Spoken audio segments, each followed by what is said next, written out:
여자가 그 나무를 본즉 먹음직도 하고 보암직도 하고 지혜롭게 할 만큼 탐스럽기도 한 나무인지라 여자가 그 열매를 따먹고 자기와 함께 있는 남편에게도 주매 그도 먹은지라. 눈이 밝아서 자기들이 벗은 줄을 알고 무화과 나무 잎을 엮어 그들이 그날 바람이 불 때 동산에 거니시는 여호와 하나님의 소리를 듣고 아담과 그의 아내가 여호와 하나님의 낯을 피하여 동산 나무 사이에 숨은지라.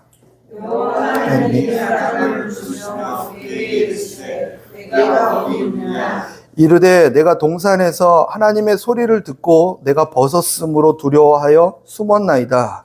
이르되 누가 너의 벗었음을 내게 알렸느냐? 내가 내게 먹지 말라 하는 그 나무 열매를 내가 먹었느냐?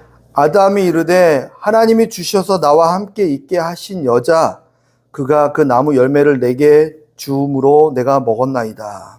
여호와 하나님이 여자에게 이르시되 내가 어찌하여 이렇게 하였느냐? 여자가 이르되 뱀이 나를 깨물어 내가 먹었나이다. 여호와 하나님이 뱀에게 이르시되 내가 이렇게 하였으니 내가 모든 가축과 들의 모든 짐승보다 더 저주를 받아 배로 다니고 살아있는 동안 흙을 먹을지니라. 내가 너로 여자와 후손가 되게 하고 내 후손도 여자의 후손과 원수가 되게 하리니 여자의 후손은 내 머리를 상하게 할 것이요 너는 그 발꿈치를 상하게 할 것이다.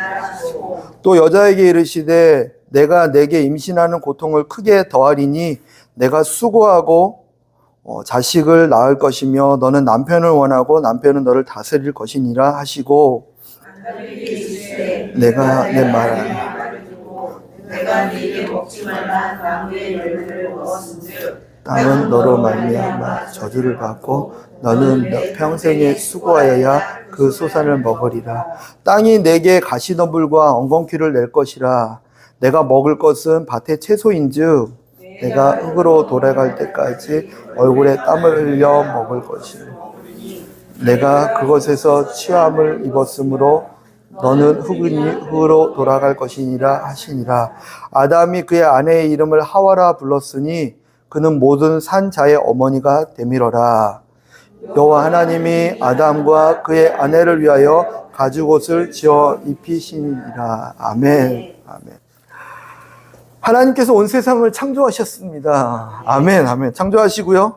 또 창조하신다면 내버려 둔 게 아니라 다스리고 통치하십니다. 그분이 우리 하나님이십니다. 그리고 그분이 저와 여러분을 너무나 아끼고 사랑하십니다. 그분께서 우리들에게 가장 좋은 곳 주시고 우리를 끝까지 가장 좋은 곳을 인도하신다. 어떤 의미가 있습니까? 하나님 세상을 창조하시고 모든 것을 통치하고 다스리는 분이 우리 편에서 우리와 함께 하신다. 그냥 두려울 게 없는 사람 아닙니까? 무서울 게 없는 사람 아닙니까? 내가 너와 함께 하고 있다. 그 말에서 모든 것들이 해결되지 않습니까? 내가 너와 함께 하고 있다. 하나님 이거 문제입니다. 아니 내가 너와 함께 하고 있다. 그러면 끝나는 대답 아닙니까? 무슨 대답이 더 필요하겠습니까? 그것이 우리에게 힘이 될 줄 믿습니다. 내가 너와 함께 하고 있다. 언제까지요? 세상 끝날까지. 이 세상은 또 끝나더라도 영원히 함께 하시는 하나님, 그 하나님께서 약속하셨습니다. 임마누엘이라고 이렇게. 임마누엘. 내가 너와 함께 할 거다. 그럼에도 불구하고 하나님을 거부하고요. 그럼에도 불구하고 하나님보다 세상 것을 더 사랑하고 살아가면요. 삶에는 하나님의 열심과 노력과는 또 상반되게 수고와 고통과 아픔과 죽음이 들어옵니다. 이걸 볼 때가 가장 안타까운 것 같아요. 우리도 안타깝지만 하나님도 안타까우실 것 같아요. 나는 전능하고 나는 모든 것을 할 수 있는데 왜 여전히 수고와 고통과 아픔과 죽음 가운데 살아가고 있느니. 너무 안타깝죠. 오늘 말씀 가운데 보면요. 6절에 보면 여자가 그 나무를 본즉 먹음직도 하고 보암직도 하고 지혜롭게 할 만큼 탐스럽기도 한지라. 여자가 그 열매를 따먹고 자기와 함께 있는 남편에게도 주매 그도 먹은지라. 이 나무 선악과라고 우리가 표현하고 있는 이 나무의 열매를 먹기 전에는요. 이 통치권자의 어떤 통치 권세가 하나님께만 있는 게 아니라 너희들에게도 나눠줬다 해서 그 아담과 하와에게도 똑같이 줬었어요. 너희들이 다스리고 그때 일이 없었던 게 아니라 똑같은 일을 했던 거예요. 하나님하고 같은 일을 했던 거예요. 죄 짓기 전에는 일 안 했겠지? 아니요. 그때 일 더 많이 했을 수도 있어요. 동물들의 이름을 또 땅의 어떤 것들을 다스리고 통치할 수 있는 하나님과 같은 일을 했죠. 그 통치권자의 일을 하고 있는데 하나님께서 한 가지 주의만을 주셨어요. 또 동산 중앙에 있는 선악을 알게 하는 나무의 열매만을 먹지 마라. 먹으면 죽는다. 근데 그게 죽는다고 말했으면 볼 때마다 행여나 실수로라도 여기 독버섯 하나 있습니다. 조심하십시오. 그러면 우리는 지나가다가도 묻을까봐 걱정되고 두려워야 되는 거 아닙니까, 이게? 근데 아담과 하와는 그러지 않았다라는 거예요. 그게 먹음직도 하고, 보암직도 하고, 지혜롭게 할 만큼 탐스럽다. 왜 그렇습니까? 이해가 안 되는 거예요, 이게. 분명 하나님이 먹으면 죽는다. 여기에 여러분 이거 먹으면 죽습니다. 하나 놓으면요. 왜 이걸 놨습니까? 이거 빨리 치워버리십시오. 행여나 실수로 이 호흡기로라도 날려서. 이런 거 아닙니까? 근데 그들은 그러지 않았어요. 왠지 아십니까? 생각이 고장났기 때문에 그래요. 욕심이 들어오니까 생각과 판단이 고장나서 그것을 보면 좋아 보이는 거예요. 분명 아닌데. 죄는 이렇게 우리로 하여금 생각과 판단을 마비시키고 엉뚱하게 만들어버리는 거죠. 죄를 범하게 되게 만드는 통로가 되게 하는 거예요. 욕심이 들어와서 이들로 하여금 정확하게 사리 판단을 못하게 하는 거. 남들이 다 보면 저거 아닌데 하고 있는데 꼭 가는 사람이 있어요. 그죠? 왜 그래요? 욕심이 눈을 가리면 그렇죠. 그것을 적당하게 하나님이 이용하셔서 우리가 또 결혼해서 살고 있어요. 그죠? 콩깍지라는 단어로, 그죠? 좋을 때도 있지만 이게 욕심이 내가 마땅히 취해야 될 아는 것들을 취하는 쪽으로 가게 되면요. 그것이 죄악으로 연결돼서 사리 분별을 못하기 때문에 이 여자가 저것을 보니까 먹음직스럽다. 보암직스럽다. 지혜롭게 할 만큼 탐스럽기도 한지라 하면서 따먹고 본인만 먹은 게 아니라 본인의 남편에게도 갖다 주는 이런 일을 범하게 되었습니다. 하나님께서 먹으면 죽는다 하셨기 때문에 그들에겐 죽음이 오죠. 내가 사랑이 많으니까 먹어도 죽는다고 했지만 취소 이런 분이 아니세요. 그렇죠? 그분은 하신 말씀은요. 너무나 무섭고 아프게 우리에게 다가올지라도 하신 말씀을 주워 담을 수 있는 분이 아니세요. 하나님 말씀 그렇습니다. 베드로전서 5장 8절 말씀에 근신하네 깨어라 너희 대적 마귀가 오는 사자와 같이 두루 다니며 삼킬 자를 찾나니 기록하고 있어요. 깨어있으라고 해서 깨어있으라. 생각과 판단력이 병들지 않도록 흐려지지 않도록 망가지지 않도록 항상 깨어있으라고. 사사기에 보면 삼손이라는 사람이 나와요. 이 내용과 비슷하기 때문에 한번 또 얘기합니다. 삼손은요. 날 때부터 하나님께서 임무를 주세요. 블레셋 사람들을 이스라엘 손에서 구원할 사람들. 이스라엘 가운데 한 사람을 보내셔서 그들이 외부의 세력 블레셋이라는 곳으로부터 고통당할 때 그들을 건져낼 사람으로 삼손을 택하셔서 그냥 택하시고 너 가라 훈련해라가 아니라 모든 능력과 권세를 다 주세요. 그러니까 다시 말하면 아무도 삼손이 하는 일을 막을 수 없었어요. 그 누구도 군대를 동원해도 막을 수 없었어요. 아무도 막을 수 없는데 그때도 하나님이 한 조건을 주세요. 머리카락을 자르지 마라. 조건을 주신다는 거죠. 이 조건만 안 줬으면은 그는 승승장구해서 멋지게 끝났을 거지만 조건이 있다라는 거예요. 그 조건 앞에서 삼손은 그 조건만 지켜주면 아무도 막을 수 없는 존재였어요. 머리카락만 자르지 않으면 그는 이스라엘을 구원하고도 또 자신의 영광과 무엇을 비교할 수 없을 정도의 모든 일을 다 할 수 있는 사람이었어요. 근데 어떤 일이 벌어집니까? 한 여자를 사랑했다. 델릴라라는 여자를 사랑합니다. 그랬더니 그 여자가 자신의 무릎에서 그 삼손을 잠재웁니다. 자장자장 했겠죠. 무릎에서 재웁니다. 잠들어 버리니까 자신의 머리가 잘리는지도 모르고 머리카락이 잘리는지도 모르고 깊은 잠에 들어서 깨어났어요. 예전과 같은 힘이 사라졌습니다. 왜냐하면 하나님의 영이 그에게서 떠나갔기 때문에. 그 다음부터의 일은 삼손이 잡혀가서 눈이 뽑히고 놋줄에 매어서 감옥에서 수고하는 맷돌을 돌리는 신세가 되었다. 맷돌을 돌리게 한 게 하나님이십니까? 아니죠. 그의 눈이 뽑히게 한 게 하나님이십니까? 아니죠. 그로 하여금 감옥에 갇히게 한 게 하나님이십니까? 아니죠. 하나님은 오히려 안타까워하시고 안쓰러워하시고 왜 너가 거기 있는지라고 하면서 다 한탄하실 거죠. 왜 너가 거기 있느냐. 내가 너를 만들 때, 너를 지을 때, 너와 함께 할 때 그런 일이 일어나지 않는데 너가 내 말씀을 버렸기 때문에 내가 너와 함께 할 수 없다. 하나님이 먼저 버리셨나요? 아니요. 삼손이 먼저 하나님 말씀을 버린 거죠. 우리의 삶도 똑같지 않습니까? 이들의 아담과 하와의 모습도 똑같지 않습니까? 하나님의 말씀을 이들이 버릴 때 무슨 일이 일어납니까? 수고와 고통과 아픔이 마구마구 들어오는 거예요. 욕심이 잠들게 한 거고, 그죠? 세상이 나를 잠들게 만든 거죠. 여자를 사랑했다. 당연히 사랑해야죠. 아내는 남편을 사랑해야죠. 남편은 아내를 사랑해야죠. 당연하죠. 결혼 안 한 분들도 사랑해야죠. 근데 그런 관계가 아니라 이 여기서 델릴라라는 여자는 세상을 말하고 있어요. 내가 마땅히 사랑해야 되지 않아야 될 대상을 사랑했을 때 일어나는 게 그 세상이 나를 잠들게 만들어서 나로 하여금 하나님의 말씀에 대해서 무뎌지게 만들어서 범하게 만들어버려요. 생각이 병들게 만들어요. 아프게 만들어요. 고장나 버렸어요. 그래서 그는 하나님을 떠나게 돼서 모든 것을 잃어버리게 됩니다. 그것을 야고보서에서 이렇게 정리해 줍니다. 욕심이 잉태한 즉 죄를 낳고 죄가 장성한 즉 사망을 낳느니라. 하나님께서 주신 게 아닌데 아담과 하와가 이렇게 고통받고 수고하고 어려움을 당하는 것. 너가 수고해야지, 땀을 내야지, 가시왕건키가 되기 때문에 먹고 살 수 있다. 하나님이 주신 게 아니죠. 죄 때문에 따라온 거죠. 하나님이 주신 건 딱 하나였어요. 너에게 잉태하는 고통을 크게 하리라. 잉태하는 고통을 크게 한다는 거 하나님 주신 거예요. 그죠? 그 말고는요, 하나님 주신 게 아니라 죄 졌기 때문에 따라온 것들이에요. 하나님이 주셨다고 생각하지 않기를 예수님 이름으로 부탁드립니다. 하나님께 원망할 수가 없어요. 하나님 주신 게 아니니까. 내 눈이 뽑혔습니다. 하나님이 하신 거 아니죠. 내가 내 인생을 정확히 바라보고 하나님을 바라보고 하나님의 시선을 맞추며 또 하나님이 바라보는 것을 바라봐야 되는 나의 삶이 정상적인 삶인데 이것을 잃어버렸습니다. 어디서 잃어버린지 모르겠어요. 내가 하나님을 향한 비전을 잃어버렸습니다. 꿈을 잃어버렸습니다. 하나님을 향한 마음을 잃어버렸습니다. 하나님이 잃어버린 게 아니라 내가 세상 욕심에 잠들어 버렸을 때 하나님 말씀을 떠났을 때 내게 찾아온 거였어요. 원망할 게 아니라 내가 다시 돌아가야죠. 어디서부터 이게 떨어졌을까? 하나님께서는요, 이 모든 것을 아시고 하신 일이 이런 고통과 어려움을 주신 분이 아니라 요한복음 3장 16절에 하나님이 세상을 이처럼 사랑하사 독생자를 주셨으니 이는 그를 믿는 자마다 멸망하지 않고 영생을 얻게 하려 하심이라. 이런 어려움과 고통을 하나님이 주신 게 아니라 하나님은 무엇을 주셨냐면 아들을 우리에게 내어 주신 줄 믿습니다. 하나님은 생명을 주신 줄 믿습니다. 하나님은 우리에게 회복할 수 있는 기회를 주신 줄 믿습니다. 어떻게 돌아올 수 있는지 그 돌아올 수 있는 길을 주시는 분이세요. 해결책을 주시는 분이세요.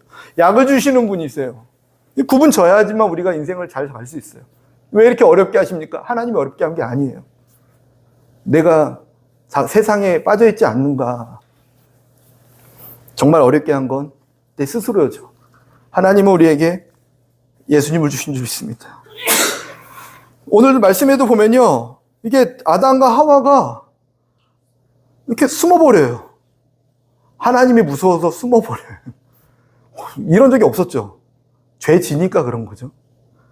또 그냥 하나님과 교제하려 하지 않고 자꾸 도망다니는 것. 이게 정상이 아니죠. 근데 다들 그렇게 사니까 그게 정상처럼 느껴지나 봐요.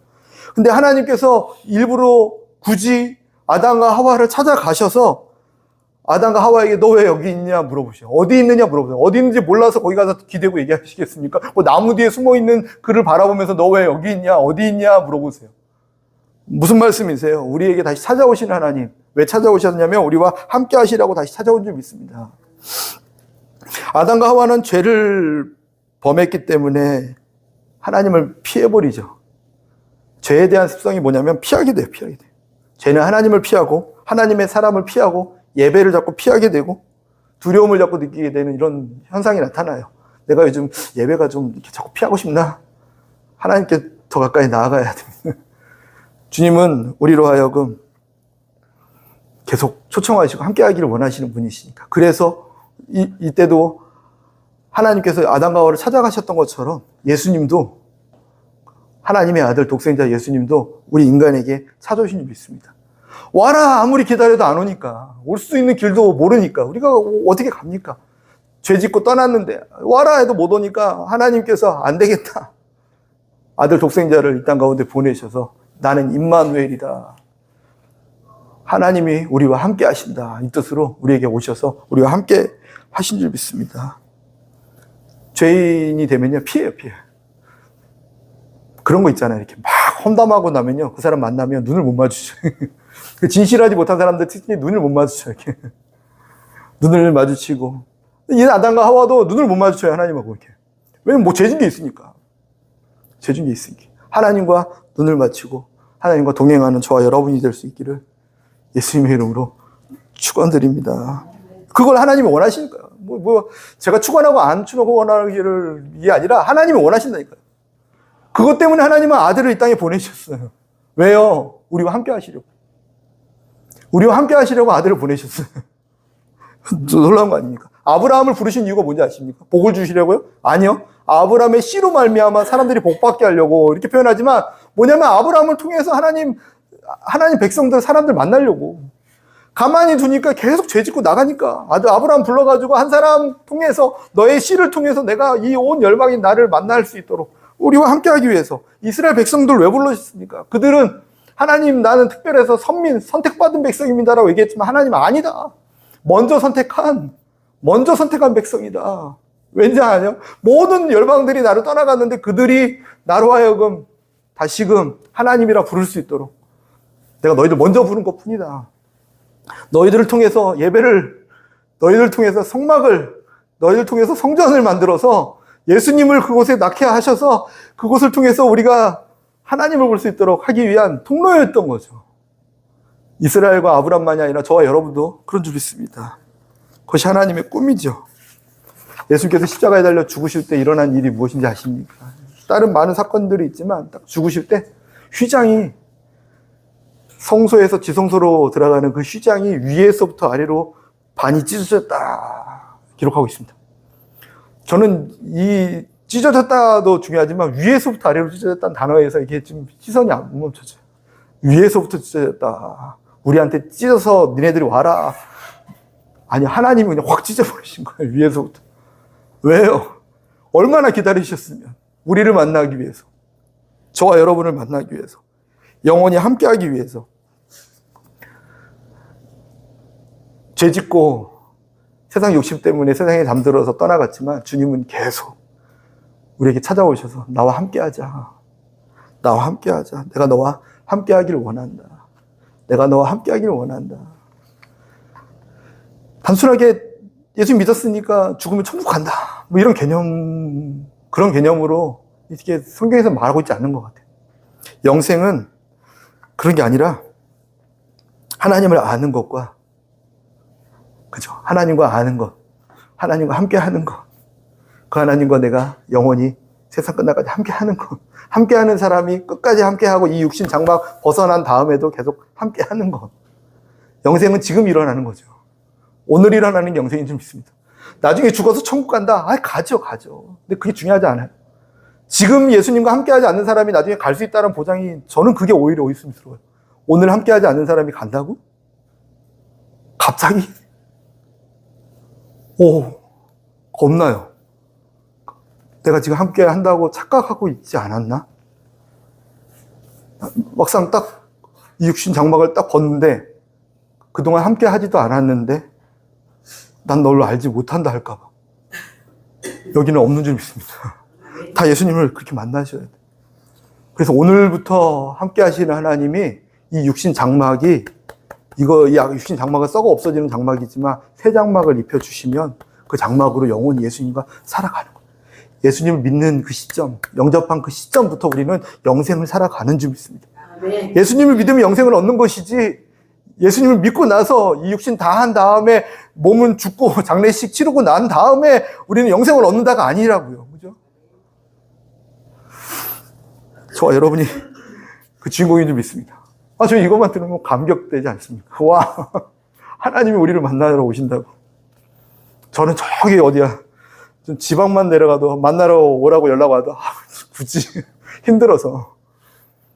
주님은요, 우리를 만나기 위해서 하나님 그 보좌에서 이 땅에 오셔서 우리를 만나주시고 다시 오신다고 약속하시고 성령님을 또 우리 안에 보내주실 믿습니다. 우리 안에 계시길 원하세요.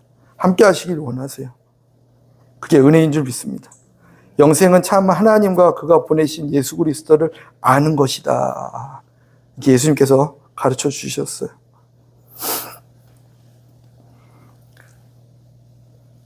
뭐 원래 얘기하잖아요. 그죠? 원래가 뭐냐면요. 원래는 아담과 하와가 죄 짓기 전에는 하나님과 함께 살았어요. 에덴 동산에서. 그죠? 아담아, 네, 저 여기 있어요. 예. 서로 그 운행하면서 같이 한 몸으로 살았던 시절이죠.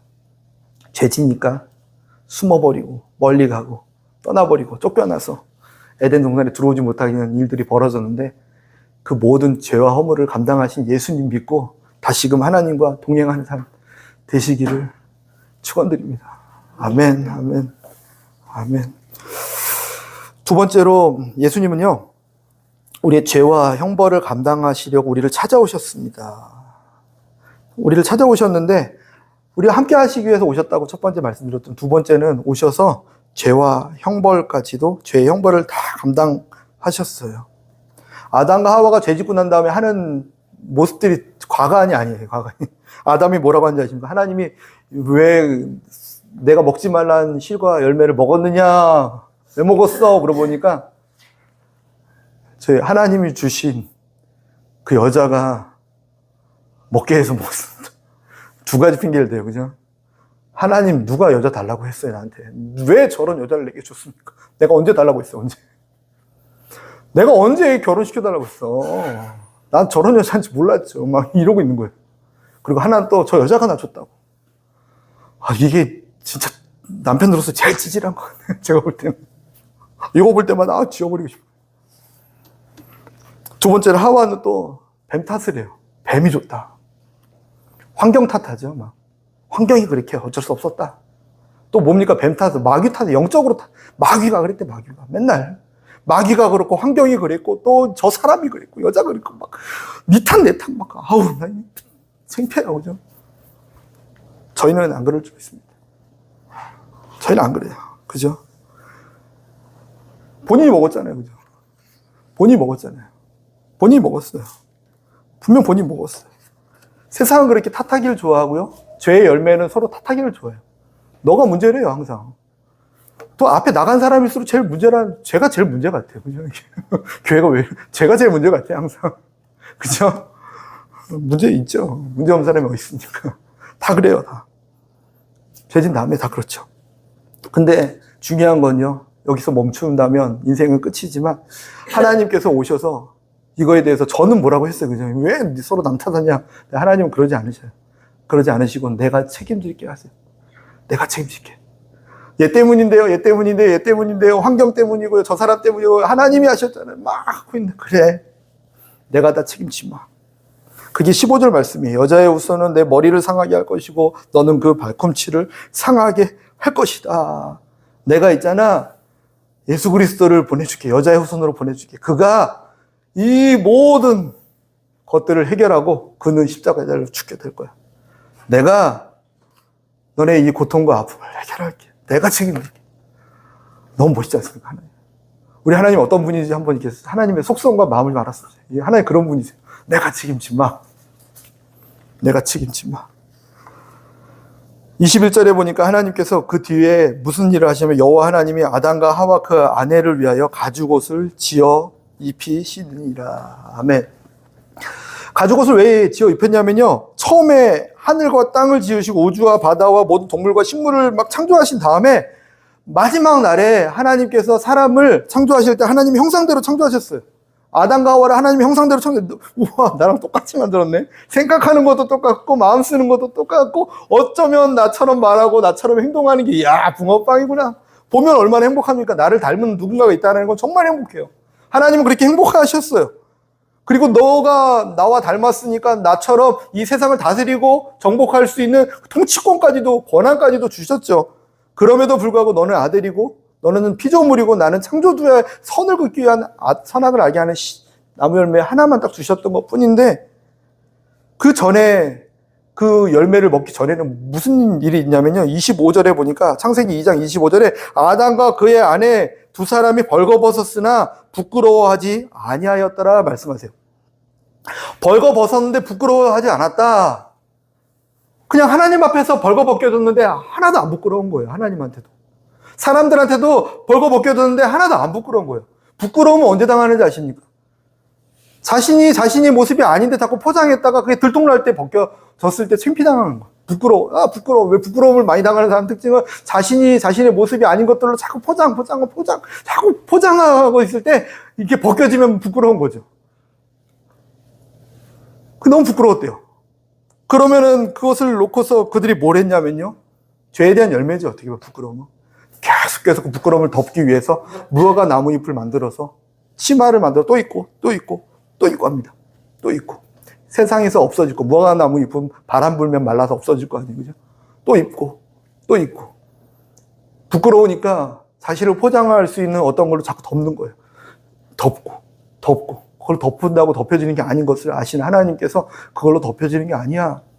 세상 학위로 덮여지는 게 아니고, 세상 물질로 덮여지는 게 아니고, 외모로 덮여지는 게 아니고, 세상의 어떠한 것으로 덮여지는 게 아니야. 안타까워하시면서 덮는 게 무엇이었냐면 너의 부끄러움을 덮을 수 있는 그것은 가죽옷이야. 이 가죽옷은 예수 그리스도를 의미합니다. 예수님으로 인해서 너는 덮임을 받을 수 있어. 너에 대한 죄에 대한 허물과 상처, 죄책감, 그 모든 것들을 내가 덮을게. 나를 바라봐.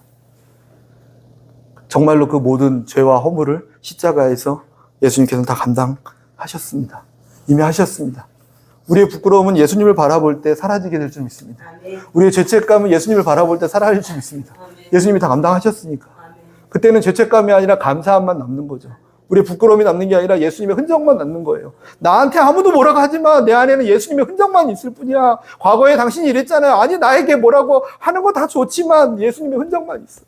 제 친구들, 고등학교 친구들 만나면 지금도 이게 김정래, 너 옛날에 나와 놀던 그 김정래가 아닌데 지금도 얘기하거든요. 지금도. 또 이번 주 토요일 또 만나야 돼요. 너무 좋아요. 얘기해요. 비밀이 있대요. 저희 안에 있으면 내가 비밀을 얘기할 거래요. 그래 놓고 지금 1년 내내 비밀이라고는 아무것도 얘기 안 해요. 뭔 얘기를 하려는지. 하고 싶은 얘기가 뭐냐면 너 나랑 같이 놀았잖아. 왜 너만 다르다고. 뭔가 다 모르는 뭐가 있어. 뭐야. 막 얘기하고 싶어요. 내 안에 예수님의 흔적만 있어. 내 과거의 죄와 허물과 악함, 상처, 그 모든 것들 예수님이 감당하셨어. 그 예수님이 나와 함께 계셔. 내 안에 그 예수님이 살아계셔. 나는 예수님과 함께 있어. 그것이 이제 느껴질 때 그들은 뭐라고 하는지 아십니까? 간간히 맨정신으로는, 친구들 맨정신으로는 이 얘기를 못하다가 이제 좀 올라오면 그때 얘기해요. 기도해 주라. 그래서 2차 때 가면 항상 기도해 주죠. 세상 사람들은 이것을 원하지 않을까요? 또 하나님도 그것을 원하지 않을까요? 이게 찬송입니다. 이게 찬양입니다. 하나님께서 행하신 일을 보면서 하나님이 하셨습니다. 비록 내가 죄와 죄의 형벌을 먹어야 되지만 하나님께서 아들을 십자가에 죽이시면서 이 모든 것들을 감당케 하셨습니다. 그의 아들 십자가에서 죽으신 이유는 나의 허물 때문입니다. 용서해 주십시오. 용서해 주십시오. 용서해 주십시오. 어제 한 드라마를 보면서 이런 대사가 나오더라고요. 사과하고 용서를 구하는 건 의무야. 필수야. 누구든지 해야 돼. 근데 용서해 주는 건 의무가 아니야. 죄를 씻어주는 건 의무가 아니야. 뭐 이런 대사를 딱 하더라고요. 또 듣는 순간, 저 무슨 말이지? 너가 잘못했다고 비는 건 너의 책임이야. 잘못했으니까. 빌어야지. 그건 의무야. 당연히 해야 돼. 근데 용서하라고 하고는 의무가 아니야. 근데 우리 하나님께서는 뭐라고 하셨는지 아십니까? 언제든지 내게 오면 내가 용서해 줄게. 하나님이 우리 용서하시는 게 의무가 아니에요. 우리 죄를 사하시는 게 의무가 아니에요. 그분이 당연히 해야 될 일이 아니라고요. 죄에 대해서 심판하는 게 당연히 해야 될 거지, 죄에 대해서 용서하시고 죄에 대한 형벌을 먹고 이제 아담과 하와가 죄졌으면 그냥 죽여버리고 끝내버리면 되는 게 당연한 거지, 그들을 찾아가셔서 내가 너와 함께 할 거다, 너의 죄와 허물을 다 덮어줄 거다 하면서 이게 정상이 아니라고. 그거는 의무가 아니에요. 의무가 아닐 때 우리는 뭐라고 말합니까? 하나님의 은혜입니다 라고 얘기하죠. 주님께 감사할 수 있는 일만 남아 있는 줄 믿습니다. 그게 우리 예수님이 하신 일입니다. 아담과 하와는 범죄하여 떠났지만 하나님께서는 그에게 가죽옷을 입혀주셨습니다. 저에게도 그 은혜가 있는 줄 믿습니다. 행여나 이것을 용서해 줄까 안 해줄까, 해줄까 안 해줄까? 그냥 아예 말씀하셨어요. 이렇게 이사야서 1장 18절 말씀에 여호와께서 말씀하시되 오라 우리가 서로 변론하자. 너의 죄가 주홍 같을지라도 눈과 같이 희어질 것이요 진홍같이 붉을지라도 양털같이 희게 되리라. 아멘. 선언하신 거예요. 너의 죄가 어떻든 와서 빌면 용서를 구하면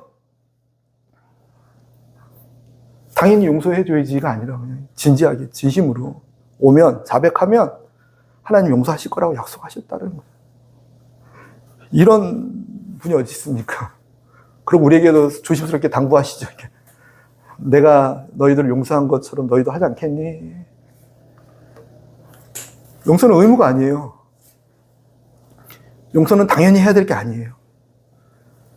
사과는 당연히 해야 될 거죠. 잘못했다고 비는 건 당연히 해야 될 거죠.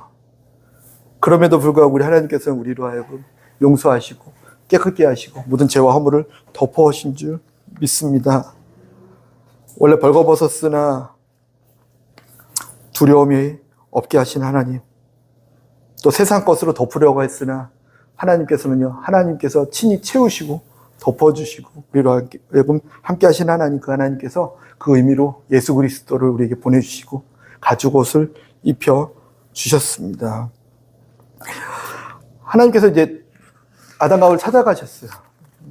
이때도 그랬지만 창세기 때부터 똑같은 것을 하신 거예요. 사실은 예수님이 이 땅에 오신 것도 똑같은 일이시죠. 오셔서 왜 여기까지 찾아오셨어요? 죄진 그들을 함께 하려고. 아담과 하와의 가죽옷을 지어 입혀서 입고 다니면 몸에 붙어서 함께 다니실 거 아니에요. 함께 하시려고. 두 번째로 그들을 보호하시려고, 지키고 보호하시려고. 또 한 가지 더는 그들의 수치와 부끄러움을 덮어주시려고. 이 가죽옷을 덮어주시는 하나님을 보면서 저희 삶 가운데 예수 그리스도를 통해서 하신 일도 기억하면서 저와 여러분이 살아갔으면 좋겠습니다. 그것을 기억하면서 하나님 어쩌면 이런 일을 하셨습니까? 그것을 감격하면서 놀라는 게 우리가 하는 찬송입니다. 찬송은 이렇게 천사들이 하는 노래랑 좀 다르죠. 천사들은 아름답게 찬양해야 돼. 24시간 지금도 하고 있어요. 천군천사들은 노래하고 있어요. 근데 그 찬송과 다른 이유는 우리는 지금 이 찬송을 하고 있기 때문에 그래요. 하나님, 비록 우리는 하나님을 떠나 원수가 되고 죄인이었지만 우리를 통해서 아들을 주심으로 이런 놀라운 일을 하셨습니까에 대해서 놀라고 감격하는 것. 그것이 하나님께서 우리에게 지금도 하시는 일인 줄 믿습니다. 이사야서 43장 21절 말씀이 이 백성은 내가 나를 위하여 지었나니 나를 찬송하게 하려 함이니라. 아멘. 우리를 지으신 이유, 오늘도 우리가 살아가야 되는 이유를 설명하고 계세요. 왜 살아가고 있니? 왜 내가 너희를 지어서 이 땅 가운데 살게 하고 있는지 아니? 나를 찬송하게 하기 위함이야. 그 찬송 설명해 드렸죠. 주님께서 아들을 십자가에 내어 주시면서 하신 일들에 대해서 우리가 알고 놀라는 거, 감격하는 거, 그리고 그 놀라움과 감격을 세상 가운데 전하며 살아가기 위해서 하나님은 우리를 지으시고 오늘도 살아가게 하시는 줄 믿습니다. 아멘입니다. 같이 말씀 생각하면서 네, 고마워요. 네네. 딱 때맞춰 나왔네요. 말씀 생각하면서 같이 기도하고 싶습니다. 이게 왜 예수님이 오신 게 어떤 의미가 있을까 이렇게 막 고민을 하면서 이제 말씀을 준비했어요. 어떤 의미가 있을까? 왜 이렇게 우리 인간의 삶에 들어오셨을까? 그러면서 한번 다시 또 정리해 본 것 같아요. 인간은 자꾸 숨으려고 하구나. 도망가려고 하구나. 근데 끝까지 찾아오셔서 함께 하길 원한다, 너와. 죄책감이 있으니까 자꾸 남 탓하고 핑계대거든요. 너 때문이다, 너 때문이다. 왜냐면 나 때문이라고 이거 받아들일 때 너무 아파서. 이해돼요. 왜 너무 아프거든요. 못 견디겠거든요, 죄책감이. 그러니까 너 때문이라고 말할 때 이게 죄책감에서는 조금 자유해지니까 그렇게 하는데 이제는 그게 아니라 예수님께서 비록 내가 범죄하였지만 해결하셨습니다. 이렇게 한 줄 믿습니다. 같이 주여 부르짖고 통성으로 기도하겠습니다. 주여 하나님.